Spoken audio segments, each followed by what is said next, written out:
สถานีต่อไปสยามผู้โดยสารสามารถเปลี่ยนเส้นทางไปสายสีลมได้ที่สถานีนี้โดยประตูรถจะเปิดด้านขวา Next station สยาม Interchange with Siam Line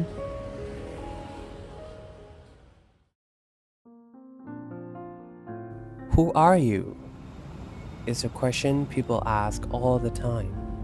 In job interviews, on first dates, in classrooms, on official forms. But I think the harder question is, how many of us actually know the answer? Sometimes I wonder about it when I wake up in the morning. Who am I? Beneath expectations, beneath fear, beneath the versions of myself I created just to be accepted.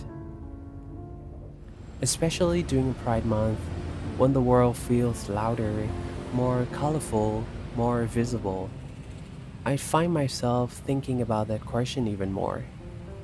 As soon as I arrived at Siam, I started seeing rainbow flags everywhere.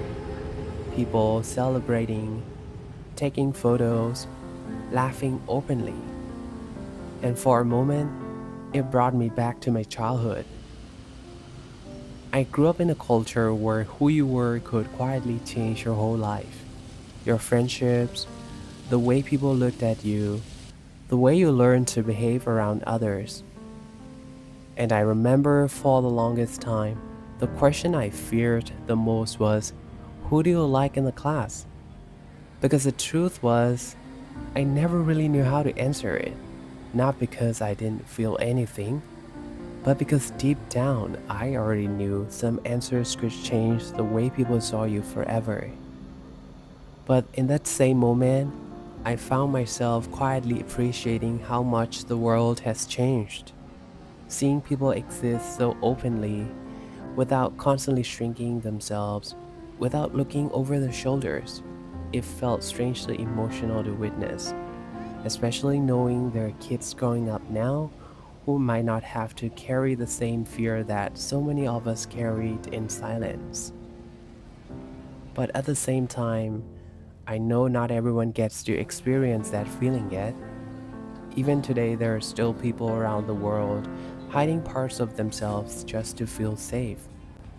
People carefully choosing their words, their mannerisms, their silence, just to survive another day without being judged.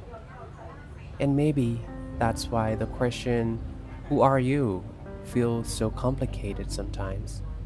Because for some people, discovering yourself was never the hard part.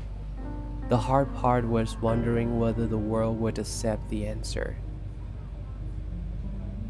Sometimes I look at the city and wonder how many people are carrying hidden versions of themselves. People are pretending that they're confident, pretending they're okay, pretending they already know exactly who they are. But maybe most of us are still figuring ourselves out quietly. Because the older I get, the more I realize identity isn't something you figure out once and suddenly understand forever. Maybe it changes. Maybe it grows with you. Maybe part of life is slowly unlearning all the things fear taught you to be. Sitting by the lake that evening, surrounded by trees and the quietness of nature, I started thinking about something. Nature never questions itself. Trees don't wonder if they're allowed to take up space. The sky doesn't apologize for changing colors. The moon arrives without asking for permission. The water doesn't try to become something else just to be accepted. Everything simply exists as it is. And for a moment, it makes me wonder what life would feel like if humans allowed themselves to exist that honestly too. Maybe that's why the question, who are you, has stayed with me for so long. Not because I was trying to be perfect, but because for a long time I thought I had to become a version of myself that felt easier for the world to accept. So who am I? I still don't have a perfect answer. But these days, I think I care less about becoming someone easier to understand and more about allowing myself to exist as I am.